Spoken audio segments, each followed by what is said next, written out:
बिहार में कांग्रेस की वोट अधिकार यात्रा के दौरान एक मंच से पीएम मोदी और उनकी स्वर्गीय मां को गाली देने वाले को पुलिस ने गिरफ्तार कर लिया है। अब गाली देना तो यूं भी अपराध है और अपराधी ने तो ये अपराध देश के प्रधानमंत्री और उनकी मां के साथ किया है, जिसकी सजा उसे ऐसी मिलेगी कि उसकी पीढ़ियां भी याद रखेंगी।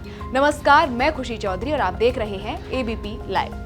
कांग्रेस के बड़े नेता और लोकसभा में विपक्ष के नेता राहुल गांधी इन दिनों बिहार में वोटर अधिकार यात्रा पर हैं।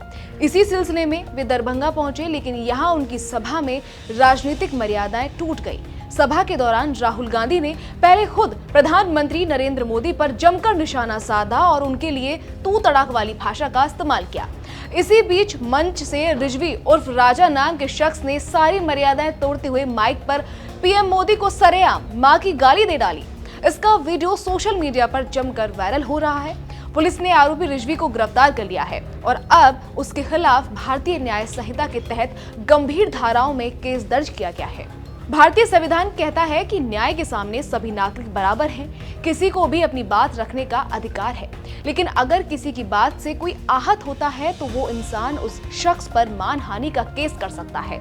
वहीं प्रधानमंत्री के मामले में ये और गंभीर अपराध की श्रेणी में आ जाता है। पीएम खुद केस नहीं करते, लेकिन उनकी ओर से न्याय प्रणाली में से या प्रशासन कार्रवाई कर सकता है, क्योंकि वो सिर्फ व्यक्ति नहीं बल्कि पूरे देश का प्रतिनिधित्व करते हैं। अगर कोई पब्लिक मंच या सोशल मीडिया पर पीएम के लिए अपशब्द बोलता है, अगर कोई पोस्ट, कार्टून या कंटेंट उनकी इज्जत को ठेस पहुंचाता है, अगर किसी के बयान से समाज में नफरत या हिंसा फैलने का खतरा हो, अब बताते हैं कि कौन कौन सी धाराएं लग सकती हैं। बीएनएस की धारा 356 यानी मानहानि। कुछ भी बोलकर या लिखकर, इशारे से या किसी भी मीडिया के जरिए किसी की छवि खराब करना अपराध है।